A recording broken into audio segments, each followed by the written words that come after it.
우리나라 예산이 집행되는 거에 따라서 어떤 산업의 영향을 상당히 크게 많이 받을 수가 있으니까 그 결과에 따라서 이제 수혜를 받는 업종들 그런 것들도 많이 생길 수가 있으니까 주식시장은 항상 신선하고 새로운 걸 좋아하거든요.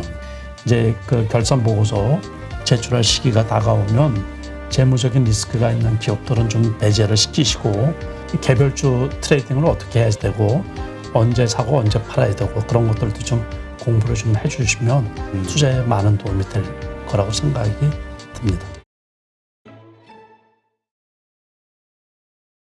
그러니까 결국 이런 장에서 우리가 그냥 실망만 하고 있을 게 아니라 그거는 아니죠. 다음 주도주가 뭐가 될지를 잘 공부를 해야 되겠군요. 예. 그래서 올해는 특히 지금 대선이 얼마 안 남았잖아요. 그래가지고 대선 관련주들도 상당히 그 중요한 거, 그 국가의 우리나라에서 제일 큰 행사 아니에요. 그렇죠. 원래는. 그리고 거기에 그 국가에 이게 흥하느냐 또는 정체되느냐 여러 가지 이제 큰 그 이슈도 있고 또 지지하는 그 후보에 따라서 대통령이 된 사람에 따라서 정책이 달라지다 보니까는 우리나라 예산이 집행되는 거에 따라서 어떤 산업의 영향을 상당히 크게 많이 받을 수가 있으니까 그 결과에 따라서 이제 수혜를 받는 업종들 그런 것들도 많이 생길 수가 있으니까 그 결과도 또 유심히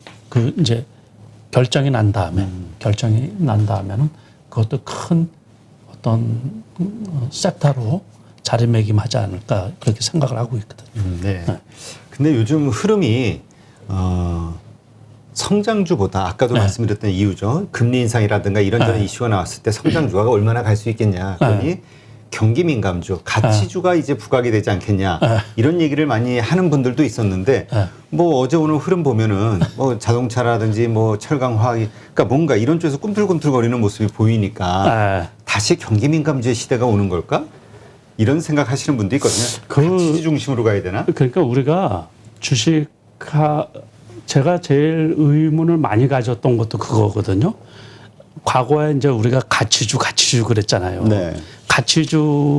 가치주에 투자를 하라. 뭐 우리가 가치주에 투자를 해야죠. 그러니까 이제 그 가치주라는 말 자체가 그러면 가치주는 어떻게 구분을 하느냐 이제 그런 얘기인데 저는 그래요. 그냥 개인적으로 그러니까는 꼭 가치주, 성장주 그렇게 구분을 짓지를 말고 주식 투자는 그 획일화시키면 상당히 어려운 거예요. 그렇죠. 그래서 우리가 과거에는 가치주 그랬으면 이제 퍼가 낮은 주식들. 그러니까 그렇다고 해서 성장성이 담보되지 않고 과거에 돈만 많이 벌어놓고 있으면 주식시장은 항상 신선하고 새로운 걸 좋아하거든요. 이게 그래서 살아있는 생물이라는 거죠.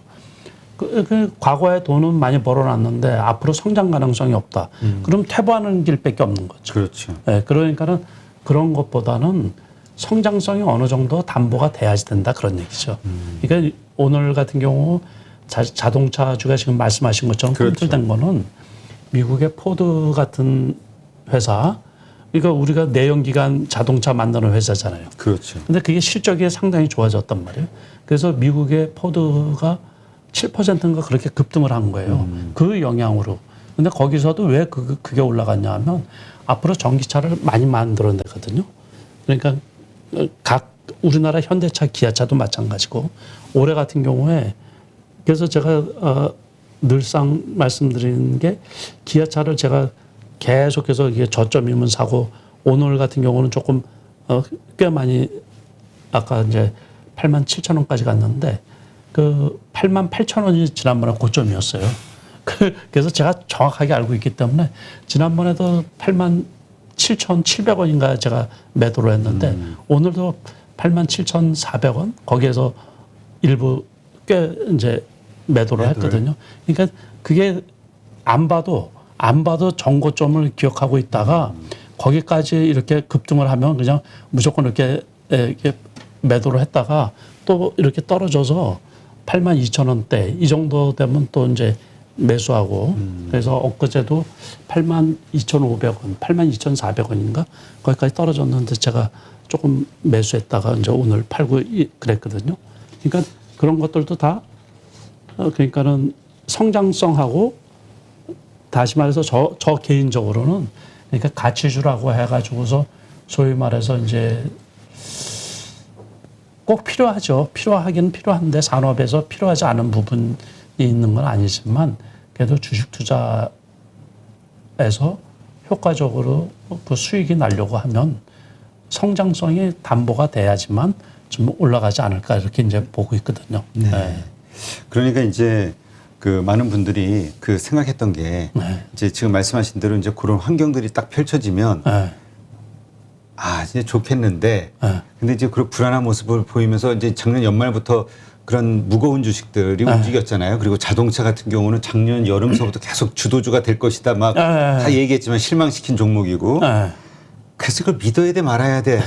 왜냐면 지금 다시 연초되니까 자동차주가 괜찮을 것 같아 이런 얘기들이 사실 연말서부터 나왔단 말이죠. 예. 근데 미국에서 테슬라가 실적으로 딱 보여주면서 급등하고 그렇죠.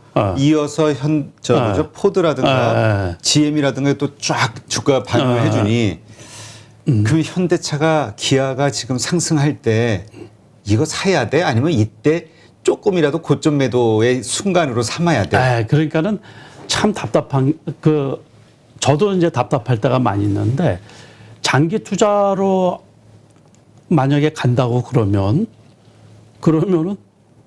팔지 말아야죠. 그죠? 그렇죠. 근데 지금 시장에서 보이는 건 그게 아니거든요. 그러니까 거기에서 저기에서는 제가 보기에 단기 고점이기 때문에 그러니까는 저도 개념을 딱 안 지어놔요. 주식 투자를 할 때. 물론 이제 그런 거는 사이즈가 좀 큰 계좌로 매수를 하긴 하는데 그런데 벼랑간 저렇게 갭상승을 한 거죠. 오늘 같은 경우. 그럼 그냥 무조건 매도를 하는 거예요. 그 시초가에? 네.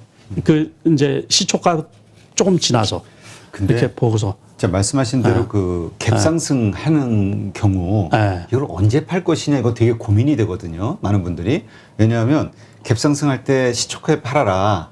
아니, 그 시초가가 아니고 시초가 때는 제가 못 봤어요. 그 다음에 오늘도 팔 게 되게 많이 있기 때문에 정신 없어서 그거 한 종목 이렇게 쳐다보고 그러지는 않아요. 근데 이렇게 계좌를 이렇게 하다 보니까 이거 많이 올랐네. 제 판단으로 해서 그러면 사서 오래 갖고 있다가 생각보다 일찍이 장도 안 좋은데 이게 왜 올라갔어. 그래서 그렇게 수익 구간이면 그냥 파는 거고 본의 아니게 또 이제 오래 갖고 가는 경우도 있죠. 그리고 장 전체가 장밋빛일 경우 그럴 때는 안 팔고서 되게 오래 갖고 있죠. 뭐 6개월도 갖고 있고 작년 삼성전자 같은 경우는 작년 봄에 사가지고서 그 얼마나 오래 갖고 있었어요.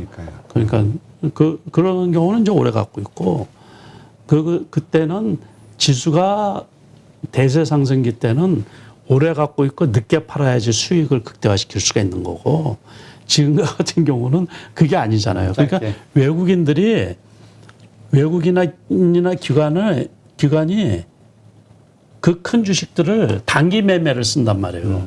그러면 나도 단기 매매를 해야지. 그거를 나눈 시장은 이렇게 변동성이 큰데 나는 고집스럽게 1년, 2년 내가 갖고 있을 거야. 아니, 그거는 투자자 마음이기 때문에. 근데 저하고는 안 맞는다는 얘기죠. 그러니까 투자해서 결국에 우리가 주식 투자하는 이유는 돈 벌기 위해서 하잖아요. 그렇죠. 그러려고 그러면 그것도 돈도 저는 제가 일반 투자자들 입장에서 항상 말씀을 드리는 거예요. 돈이 제한적이잖아요.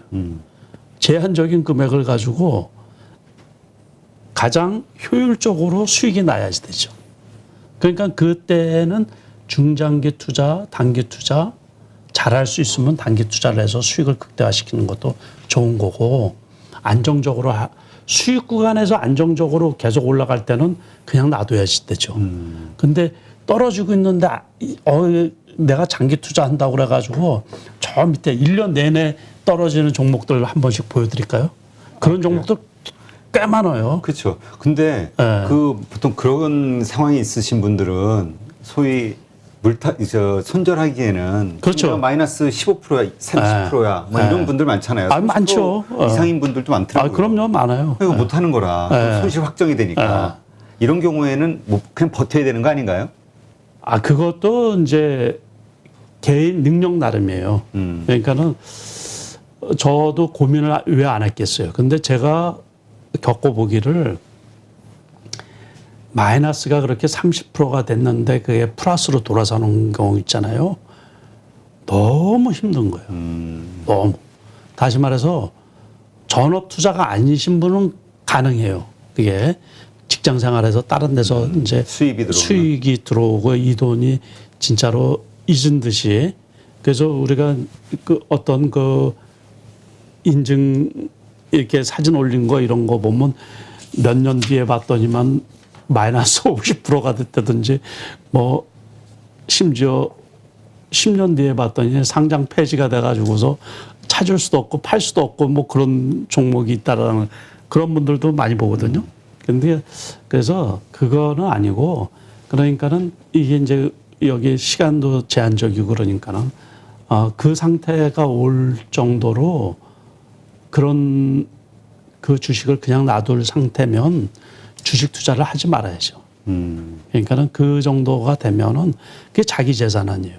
그렇죠. 그 돈을 그 시드머니를 마련하려고 얼마나 고생했겠어요. 근데 왜 그거를 돈을 벌자고 해서 주식 투자를 하는 건데 자기 생돈이 그래 30% 50%가 되도록 그냥 놔두고 있냐고요. 자기 돈에 대한 책임이 준비가 안 돼 있는 분들이죠. 무책임한 거예요. 그래서 앞으로 주식 투자하실 분들은 그러니까는 그 공부를 좀 열심히 하시고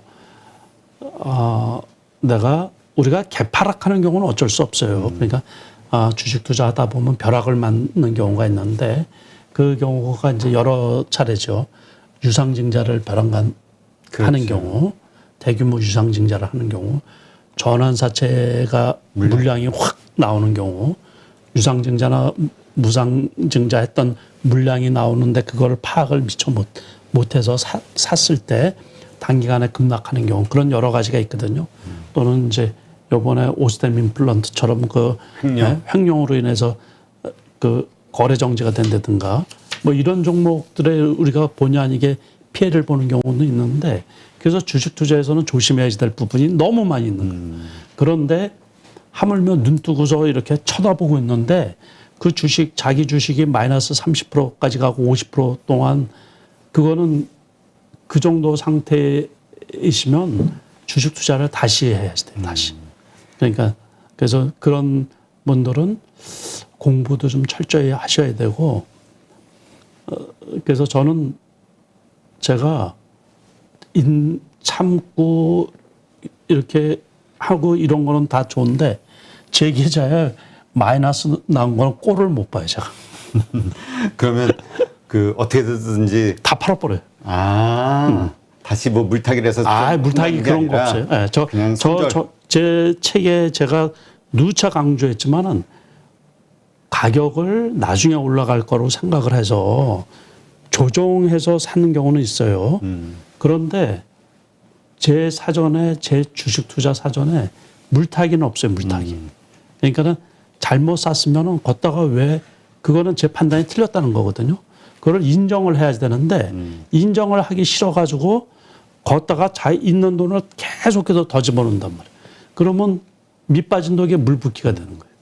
그러니까 저도 직장 생활을 옛날에 할 때 그러니까 한 30년 전쯤에 그럴 때 그 월급 받아가지고서 이렇게 해서 몇 달 집어넣으면 이게 돈이 금방 없어져 버린 거예요. 그런 경험도 다 해봤거든요. 그렇죠. 그래서 그런 거는 아주 잘못된 투자 방법 중에 하나예요. 네. 네. 자, 그렇다면 이제 올해 이제 기대되는 것도 있고 불안해하는 것도 있잖아요. 예. 불안해하는 것 중에는 이제 뭐 1월 달에 LG 에너지 솔루션이라든가 상장, 뭐 현대 엔지니어링 상장, 이런 수급에 있어서의 어떤 문제, 그 다음에 이제 중국 경제, 그 다음에 또 미국의 금리 인상, 이런 것들을 악재로 보고 그럴 어떤 그 조정이 크게 오는 거 아니야라고 걱정하시는 분들도 있지만 우리 대표님은 오히려 그럴 때 잠깐 일시적으로 오는 어떤 그런 변동이 있을 때는 오히려 그때가 매수의 기회다. 이렇게 보시는 걸로 이해를 하면 될까요? 그렇죠. 그 크게 빠질 거로는 그 안 보이고 그 가장 이제 한국 시장에서 그 조심해야 될 거는 이제 금리 인상, 미국의 금리 인상 그 속도 그 영향이 아닌가 이제 싶고 그다음에 코로나만 통제할 수 있다고 그러면 크게 주가가 크게 빠지지는 않지 않느냐. 그런데 그 답답한 것 중에 하나가 올라갈 섹터가 눈에 잘 안 띈다는 거죠. 그게 제일 좀 답답하다는 얘기죠. 그러면 그게 눈에 띌 때는 어떤 상황일 때 눈에 확 들어오는 거죠? 섹터가 들어온다는 건? 어쨌든 저쪽 분야가 돈을 번다라는 것을 스스로 인정할 때. 우리 실적이 좋다 올해도. 그러니까 이제 실적이 좋다는 뉴스도 나오고 그 분야 산업이 괜찮다라는 게 이게 가시적으로 언론이나 이런 데서 이렇게 이슈화돼서 떠들고 그 다음에 주가도 이제 견조하게 오름 폭으로 이렇게 나타내고 그런 게 이렇게 종합적으로 눈에 이렇게 이제 보이면 예를 들어서 만약에 코로나가 끝났다 그러죠. 네. 그러면 사람들이 그냥 항공권을 못 구해서 안달복달할 거 아니에요. 방을 못 잡아서. 그러면 여행주가 그동안에 그냥 폭발적으로 그 여행 업종이 괜찮을 거 아니에요. 그러겠죠? 그렇죠. 그러니까 그런 것처럼 우리가 눈으로 쉽게 볼 수가 있을 거잖아요. 그죠? 그러니까 과거에 이 조선주가 2008년도 같은 경우에 급등을 했었거든요. 2007년도. 그럴 때 이제 급등을 했었는데 그럴 때는 그게 세계 1위였단 말이에요. 그래서 10년 먹고 살 돈을 다 벌어놨다 그랬어요. 그러니까 달러로 막 돈이 들어오고 그러니까는 그치. 원화도 그때 이제 달러도 그 약세고 원화가 강세고 막 그런 데다 그때는 진짜로 이 배하는 울산이나 저쪽 아랫지방 거제 이런 데에 그쪽에 경기도 되게 좋고 우리가 그건 누구나 다 느낄 수가 있잖아요. 그런 것처럼 어떤 섹터가 막 좋다라는 게 피부로 좀 느낄 수가 있으면 그러면 이제 그쪽에 근데 이제 지금은 제가 보기에 그런 게 나타날까 싶은 거예요. 나타나지 않으면 올 한 해는 좀 어렵다는 얘기잖아요. 그래서 그렇다는 거죠. 그래서 개별주가 결국에는 그러니까 개별주를 에서 이제 먹을 게 좀 있지 않을까 이렇게 생각이 듭니다. 그러니까 이제 많은 분들이 작년 하반기까지도 괜찮았던 2차 전지 소재 메타버스가 다시 또 주도주 역할을 하지 않겠냐 이런 기대를 하는데 그렇게 쉽게 생각할 수 없는 것이다. 그렇죠. 그러니까 그것도 몇 개 종목은 그렇게 나타날 수가 있고 또 이제 그거는 계속해서 이슈가 될 수밖에 없어요. 그러니까는 어떤 특정한 작은 스몰캡에서 대박이 나올 수도 있고 그건 충분히 가능하거든요. 네, 알겠습니다. 자, 이렇게 말씀하신 대로 어떤 변수의 변동성에 의해서 뭔가 가격이 많이 빠졌을 때 우리가 어떤 주식을 살 것이냐. 지금 상황, 뭐 지금 말씀하신 대로 이렇게 눈에 잘 보이진 않아요. 그래도 뭔가 이런 변동성에 의해서 주가가 많이 빠지는 상황이 온다면 어떤 주식을 사야 될까요? 그러면 저 같은 경우 기아차, 현대차, 자동차, 기아차, 현대차, 삼성전자 만약에 지금보다 더 빠지면 한 7만 7천 원이죠. 7만 5천 원만 돼도 사도 괜찮지 않을까 싶어요. 그 말씀은 삼성전자도 뭔가 이렇게 좀 단기적으로 오를 수 있는 가능성을 보고 투자를 하시는 거예요? 아니요, 단기는 말고 중장기적으로 보면 어쨌든 반도체는 괜찮으니까.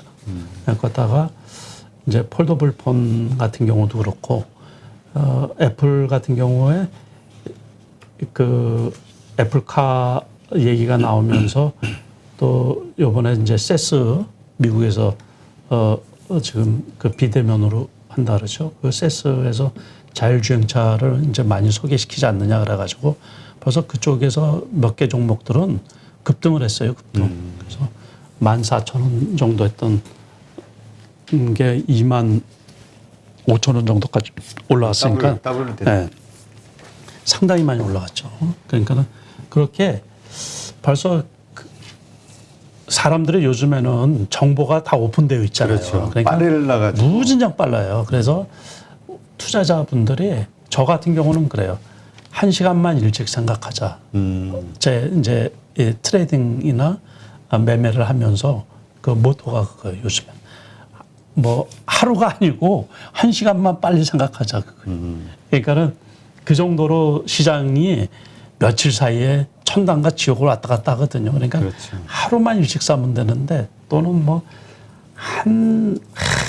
몇 분만 일찍 사면 되고 그럴 때도 있고 막 그러는데 그러니까는 얼마나 빨라요. 그렇죠. 그러니까 빨리 대응하고 빨리 판단하고 빨리 그래서 그만큼 어떻게 보면 주식 시장이 급변한다고 이렇게 볼 수가 있겠죠. 과거에는 그래서 참 과거가 주식 투자하기가 상당히 편했거든요. 그러니까 그래서 저 주식 저거는 나중에 올라갈 거야 하면 천천히 올라간단 말이에요. 천천히 올라가는데 요즘에는 참여자가 너무 많고 너무 다양해요. 그렇죠. 거기에다가 리딩방이나 뭐 이런 것들도 많이 있잖아요. 그러니까 어느 쪽에서 이 종목 좋다 그러면 그 스트리밍으로 하는 데들도 있고 그러더라고요. 그럼 거기 있던 사람들 또 왕 몰렸다가 그 또 썰물처럼 확 빠져나가면 그냥 주가가 확 떨어지고. 그러니까 한 종목에 수천만 주씩 거래되는 종목들이 있잖아요. 그러니까는 그 돈이 얼마나 많아요. 이게 제가 봐도 진짜로 깜짝 놀랄 정도로. 그래서 요즘에 좀 안타까운 게 어떻게 보면 그 제대로 된 투자다운 투자하기가 참 불편해요. 이게. 그리고 어디에서 리포터가 나쁘게 나오면 그냥 확 떨어져 버리고. 그렇죠. 그래서 참 그 투자하기가 불편하지 않을까, 불편하지 않나 그렇게 생각이 들거든요. 과거에는 진짜로 한 몇 년 전에만 해도 어떤 주식에서 한 3개월 뒤에 100% 올라가고 그런 주식들 꽤 많았었거든요. 50% 올라가고. 근데 요즘에 찾기가 쉽지가 않아요. 그러니까 요즘은 진짜 그 SNS의 발전 속도 때문에 그냥 올라도 확 오르고 또 AI라든가 이런 인공지능 시스템에 의해서 단기 초단기 매매들이 이루어지면서 그래프가 너무 거칠어진다고 미국의 펀드 매니저도 그런 얘기 한번 하더라고요. 알겠습니다. 하여튼 지금 리오프닝에 대한 기대감이 좀 사라지고 있는데 오미크론 확산 속도가 너무 빠르다 보니까 이러한 시점이 리오프닝주를 사야 되는 역발상적인 시점이냐 아니면 아직 멀었으니 쳐다보지 마라. 그것도 어려운 것 중에 하나가 지금 2년 되잖아요. 2년. 네. 이러니까는 이 돈들이 좀 남아 있을까 싶은 걱정도 돼요. 사실 저 돈 없는 분들이 많죠. 아니 저 기업들이 그 해당 기업들 있잖아요. 그러니까 저 유지할 돈이라도 좀 남아 있나 싶어서 그게 솔직히 걱정이 돼요. 사긴 사야 되는데 그 재무적인 리스크가 따르는 거죠. 사실 여행사들은 지금 그렇게 따지면 가지고 있는 현금 약간에다 킹털터리 회사잖아요. 그렇죠. 껍데기 회사. 그래서 그러니까 요번에 이제 그 12월 결산법인들 3월 달에 이제 결산 보고서 내야지 되잖아요. 그래서 지난해처럼 또 혹시나 거래 정지되는 기업들이 나오지 않을까 싶어가지고 그 섣불리 그러니까 투자하실 분들은 그 조심해서 좀 하시고 그래서 또 중소형주들. 그러니까 항공주들 같은 경우는 지난해에 유상증자들을 많이 했잖아요. 근데 또 해야지 될 그렇죠. 형편이지 않을까. 까먹었을 건데. 그러니까요. 그래서 그런 것들을 좀 살펴서 혹시 이렇게 리오프닝 주들 투자를 하실 때는 그런 것들을 좀 살펴서 좀 하셔야 되지 않을까 싶어가지고 저도 돌다리도 좀 두들겨보고 건너라는 심정이거든요. 그러니까 특히 제가 방금 전에 말씀드렸던 것처럼 이제 그 결산 보고서 제출할 시기가 다가오면 재무적인 리스크가 있는 기업들은 좀 배제를 시키시고 우리가 상패각이라 그래요. 떨어질 때 이렇게 보면은 그 이유 없이 그러니까 외부에서는 이유를 모르는 상태에서 주가가 과도하게 떨어지는 경우가 있거든요. 그래서 나중에 보면 거래 정지를 당한다든가 뭐 이런 일이 발생할 수가 있어요. 그러니까는 투자자분들이 지금 상당히 그 개별주들 이제 우리가 개별주하고 대형주하고 조금 나누는 편이죠. 네. 삼성전자나 SK 하이닉스나 뭐 현대차, 기아차 같은 경우는 큰 주식들이니까 네이버, 카카오 같은 경우는 자본금이 큰 주식들이고 큰 회사들이니까 그럴 일이 거의 없지만 그 개별성 있는 작은 주식들은 그런 리스크들 지금 재무적인 리스크들이 따르고 있으니까는 그런 것들도 상당히 좀 조심해서 그러니까 지난해도 그렇고 지지난해도 그렇고 고가권에 있는 것들도 거래 정지가 되는 경우를 제가 꽤 많이 봤거든요. 그래서 일부 회사는 10,000원이 넘는 액면가 500원짜리가 10,000원이 넘으면 되게 비싼 거 아니에요. 그렇죠. 그러니까 10만 원 20배. 예, 그런 주식도 거래 정지돼서 상패에 당하고 그런 경우를 본 적이 있어서 아무튼 오늘 이렇게 이제 여기 나와서 뵙게 되면서 그런 것도 특히 투자자분들이 조심해야 될 때다라고 말씀을 좀 네. 드리고 싶습니다. 네. 알겠습니다. 하여튼 지금 시장이 좀 연초고 어떻게 흘러갈지에 대해서 많은 분들이 궁금해 하시기 때문에 예, 실전 그 투자 감각이 뛰어나시죠. 우리 남석환 대표님을 모시고 지금 시장을 어떻게 보시고 또 여기에서 어떻게 투자의 아이디어를 찾고 계시는지 이런 뷰를 좀 한번 여쭤봤는데 일단 쉽지는 않을 것이다. 네. 그러나 그래도 금리 인상이라는 어떤 요소 때문에 정말 우리가 시장이 망가지는 이런 상황까지는 가지는 않을 것이다. 아, 그렇죠. 그건 절대로 안 가죠. 이런 횡보하는 이러한 모습에서 우리가 보통 기대하는 거는 개별주들의 그 순환매잖아요. 그런 것들이 좀 있을 것이다. 이렇게 좀 보면 그렇죠. 되겠네요. 예. 그때 한 번씩 큰 테마들이 나올 거예요. 요번에 로봇 같은 게 나오고 지난해 이제 메타버스 나오고 그런 것처럼 그러니까는 우리가 그런 것들 기대하다가 보면 또 투자할 좋은 기회들이 분명히 찾아오고 그래서 이제 지금처럼 이럴 때는 그 개별주 트레이딩을 어떻게 해야 되고 언제 사고 언제 팔아야 되고 그런 것들도 좀 공부를 좀 해주시면 투자에 많은 도움이 될 거라고 생각이 듭니다. 네, 알겠습니다. 횡보장을 대비하자. 예, 이렇게. 근데 횡보장을라고 얘기하면은 사실 우리 지난 몇 개월간을 떠올리면 되는 거잖아요. 그렇죠. 다 이어지는 거라고. 거기에서도 오르내림이 있었거든요. 오르내림이 있었고 그 가운데서도 그때 제가 지난해 여름부터 그랬거든요. 혹시라도 그 내년 2월 달까지 갖고 있는 대형주가 5%라도 올라가면 수익 내고서 매도를 하라고 분명히 여러 차례 말씀을 드렸는데 삼성전자 같은 경우는 7만 원에서 8만 원까지 왔으면 10% 넘게 올라왔죠.